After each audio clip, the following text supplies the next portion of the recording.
From awaytogarden.com and robinhoodradio.com, this is A Way to Garden with Margaret Roach, your weekly invitation to dig in and grow. It's Trillium Week, the first week of May at Garden in the Woods, the headquarters of Native Plant Trust in Framingham, Massachusetts, the nation's oldest plant conservation organization with more than a century of history.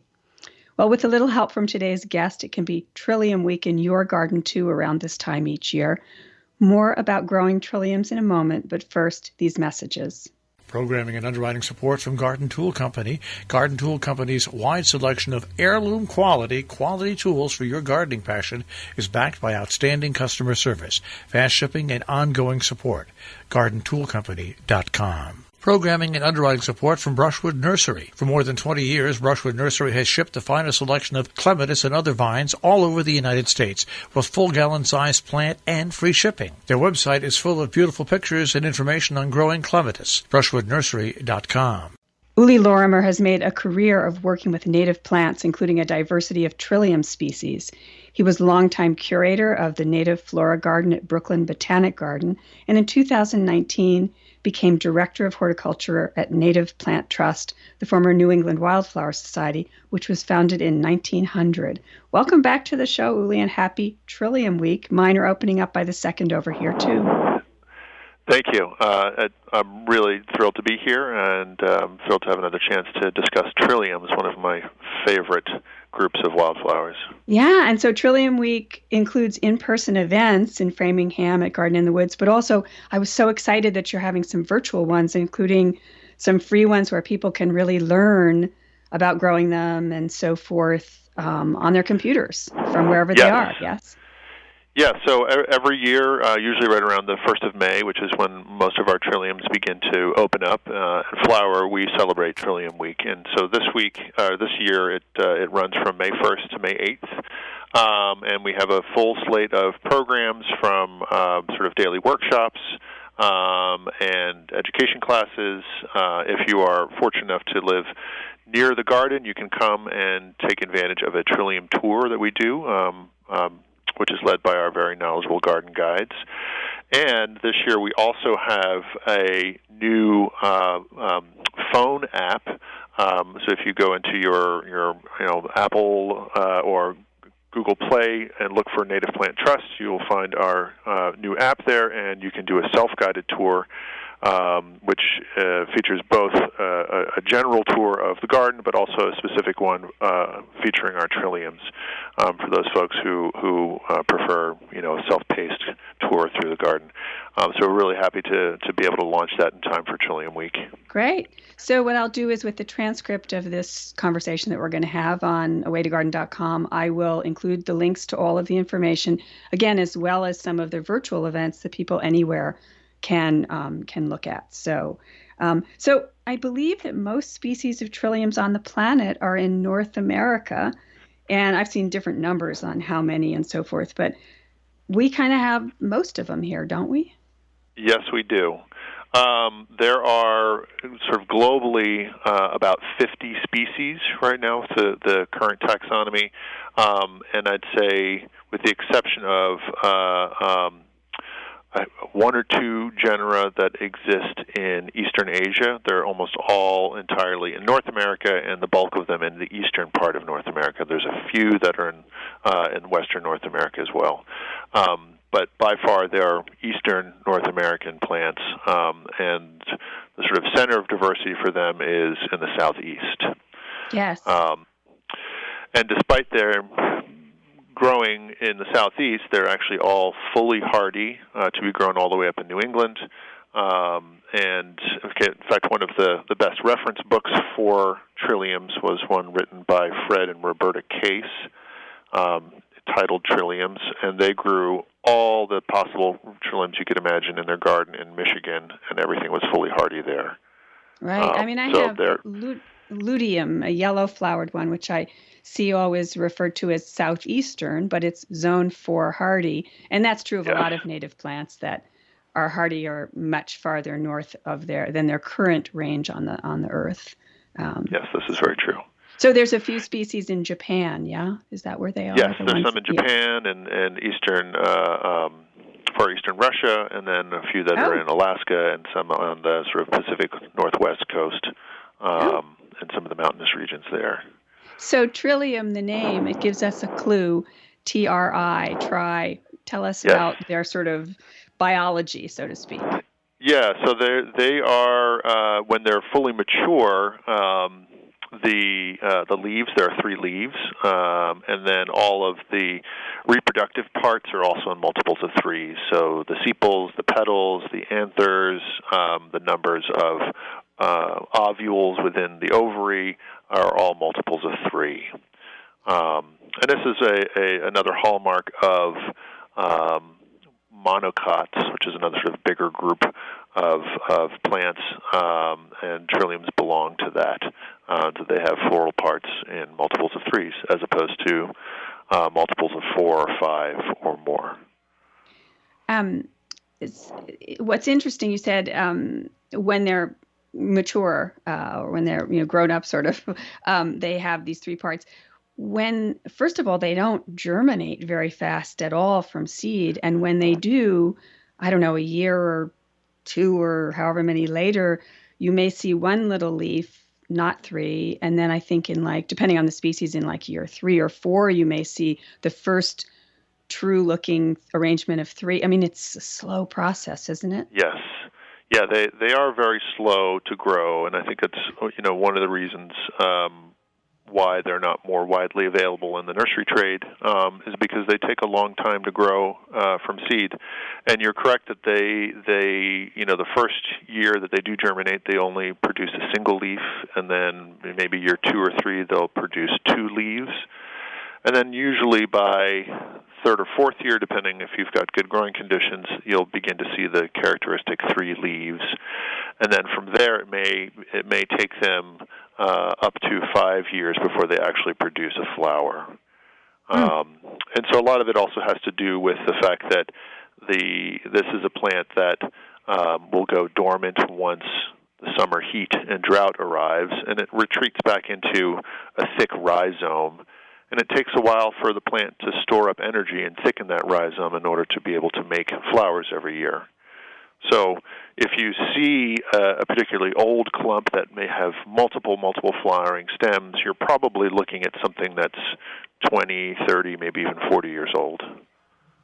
Amazing. So I want to delve more into some of the sort of how they grow and propagation and so forth. But first I want to ask you, and because I know part of what Native Plant Trust does is also has a whole operation, a Sami farm that ethically propagates and grows and sells plants. So I want to ask more about that.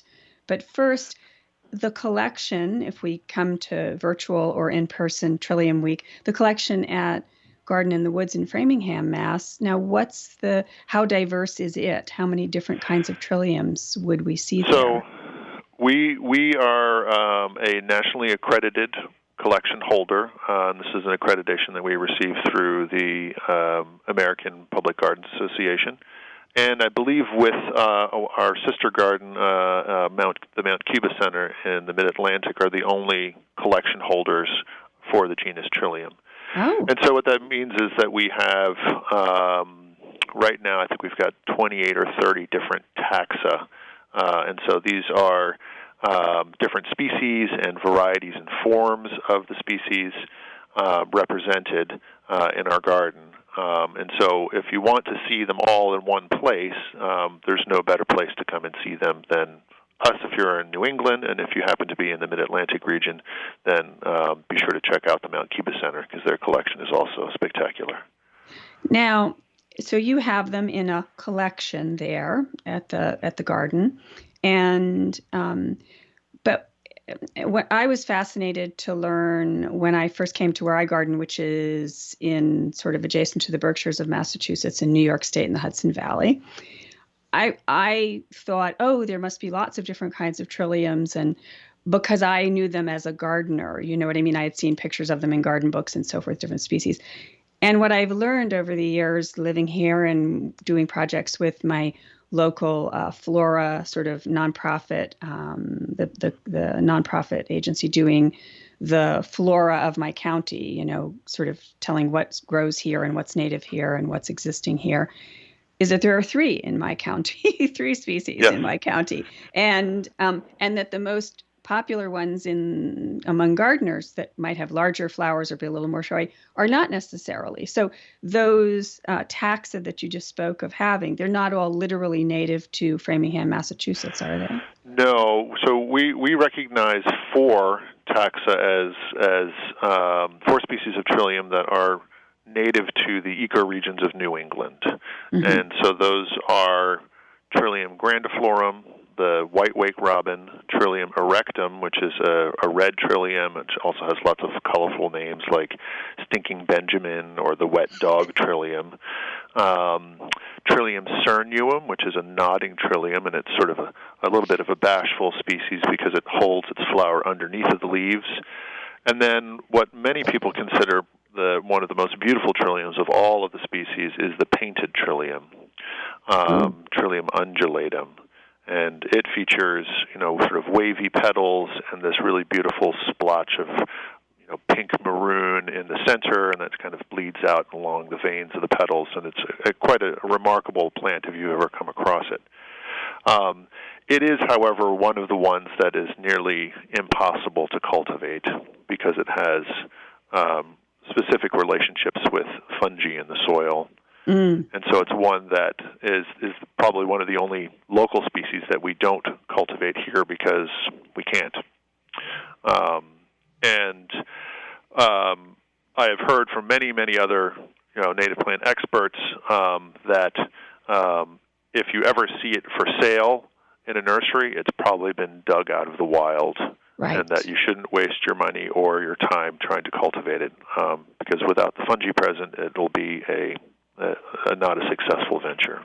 Right. Plus, by buying it, you'd be supporting theft from the wild. Yes. So we don't want to do that. And that's something that faces a lot of Trillium species in general. And because they are so slow to grow from seed or from divisions, folks think it's a lot easier just to go up in the woods and dig them up and sell them for a quick buck. And so it just really pays to make sure that whatever nursery you patronize, that you ask them how they were sourced and if they were done so ethically and morally. And if you know that, places like Garden in the Woods and our nursery out in western Massachusetts, the Nasami Farm, we do grow all of ours from seed or from stock beds where we make divisions. And so there's never any chance of us digging them up from the wild because that's against our whole mission. Right. We'd like to keep wild things wild. Right. And so the key phrase is nursery propagated, not nursery grown. Nursery grown may mean, we dug them up and now we're growing them in pots and going to sell them to you. Whereas Correct. Nursery propagated is where the direction we want to look, I think. Yes, absolutely correct. Yeah. And there's other plants too. I think perhaps as a separate discussion sometime. Ramps is another one that I think could be nursery propagated, but is oftentimes ripped out of the woods because it's cheaper and faster than waiting.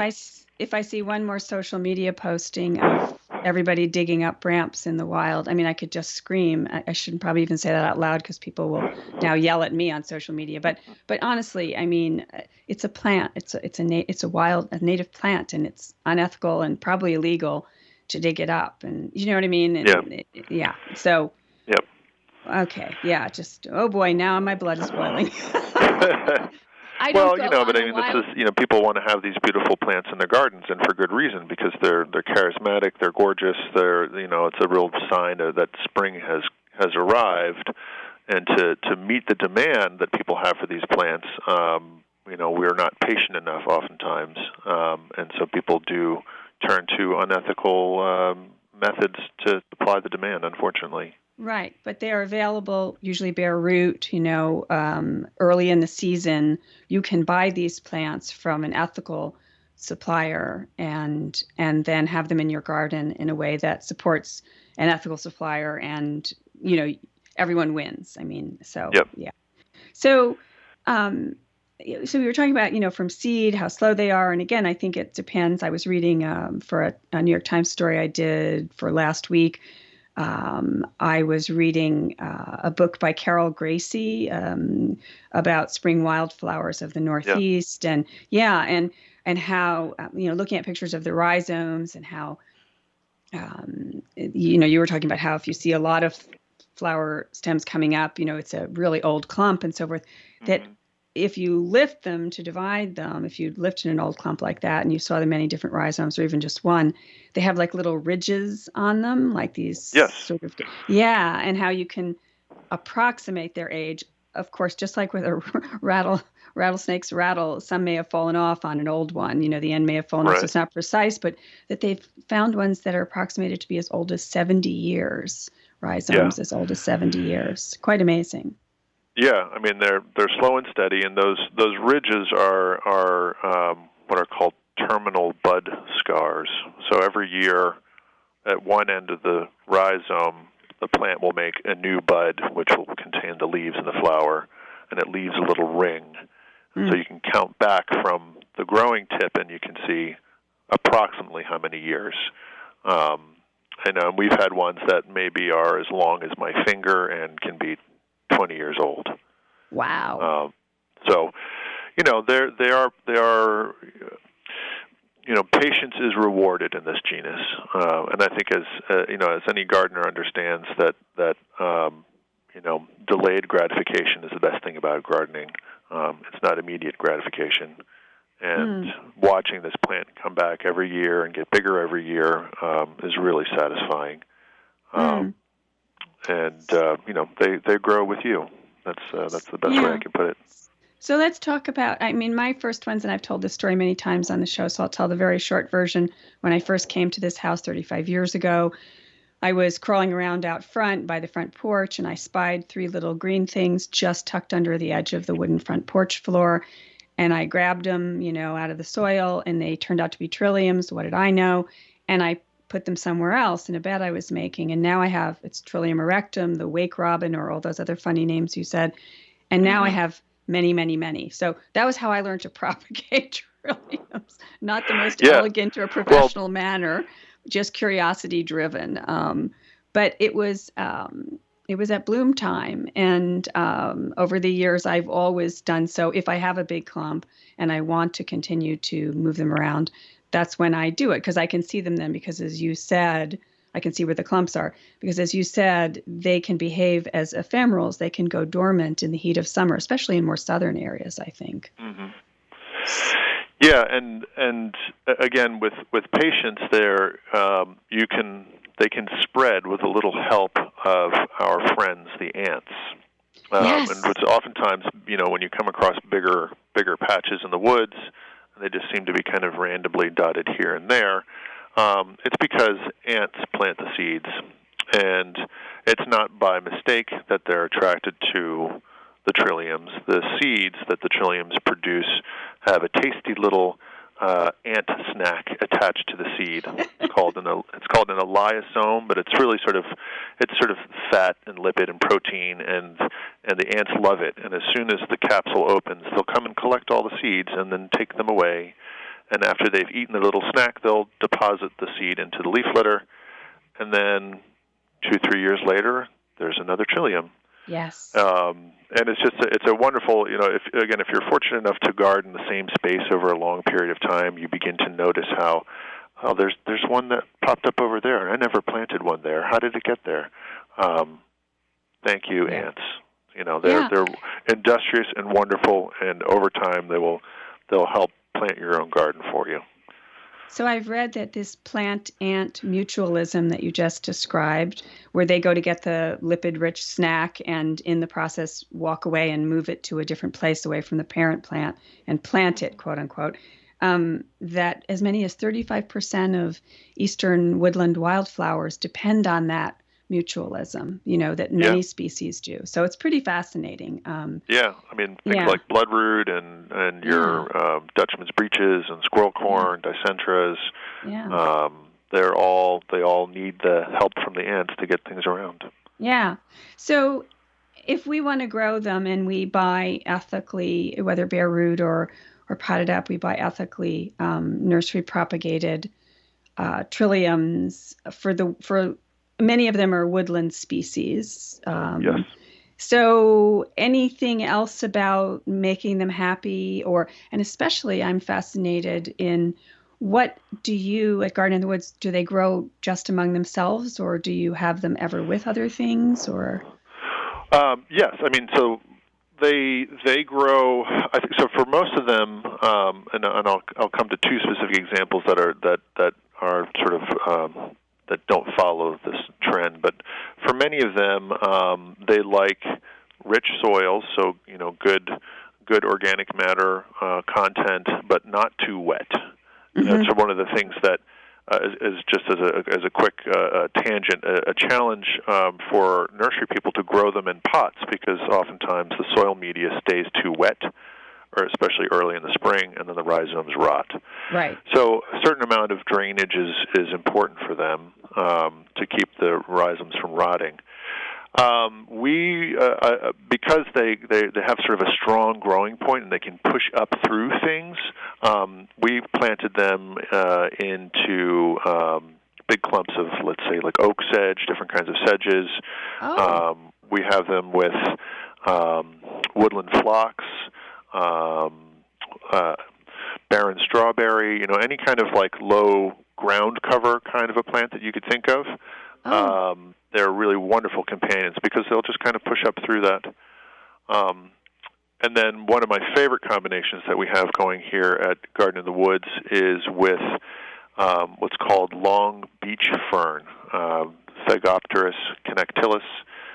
It's a fern that spreads slowly through rhizomes, and we've paired that with the white wake robin, Trillium grandiflorum. And so they both, the new fronds are emerging just as the trilliums are blooming, and it's just a delightful combination. Wow. See, this is a whole new thing for me. I'm in trouble now. Now I'm going to start pairing them with ground covery kind of things. That's a good idea. Yeah. That's a great idea. You can also feature them as a clump or sort of as an accent, but we tend to like to have as much of the beds full of plants, sort of akin to a green mulch, if you would like, and then having other things emerge out of them, because that's the way you see them in the wild. Plants grow intimately with one another, and not so far away that they can't touch each other. And so I think ground covers and trilliums are really wonderful partners together. Yeah, I like if I just have a little of something special among these sort of ephemerals or early woodland spring bloomers, I tend to put it along the edge of a path, when I'm just getting started, so that I know, even if it's not a mass, and it isn't going to be for many, many years, do you know what I mean? Where it's a little treasure right along the edge of the path, mm-hmm. where I would be, even in the early spring, I might be walking. So, that's very good. Yeah. I mean, you really want to enjoy them while they're there because they don't stay much later into the summer. Like I said, once things, if it gets too hot or too dry, then they'll just retreat back to that rhizome, and you have to wait a whole another year. Right. If you do want to fall dig, if you do have a big clump and you do want to fall dig, it's good to mark them while they're up, though, and awake, right? So that you don't dig in the wrong place. Yeah. Well, in fact, this actually raises another good point, that the best time to dig and divide them is actually right after they're done flowering, rather than in the fall. Right. They because you'll see them, obviously you'll know. And then they'll still have a little bit more of the growing season to kind of get established once they've been divided up. Oh. And then, for many of the ephemerals, they actually, they will continue to, quote unquote, grow, even when they're not above ground. They'll be busy making that next year's bud already, and they kind of slowly grow all the way through the winter, so that when the cues for spring arrive, the bud is already ready to go and just has to push out of the ground. Well, Uli, happy Trillium Week. I mean, we're going to tell people, as we wind down here, tell people, again, with the transcript of this show on awaytogarden.com, I'm going to give all the links to how they can virtually or in person participate. And what's your favorite? Just real quick as we finish up, what's your favorite? Do you have one? It's like being asked to pick a favorite child. I know. It's really hard. I would say Trillium erectum, I think, would be one of my favorites. And the one I started with.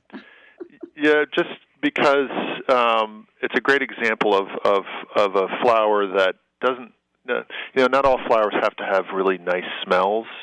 And I like that this one sort of turns the tables a little bit, and it doesn't smell entirely fantastic. But it's because it wants fungus gnats and things to come and pollinate it. I think they have really beautiful, attractive foliage, and that dark maroon color is not an easy one to find in garden plants. And it just has great sort of cultural connections.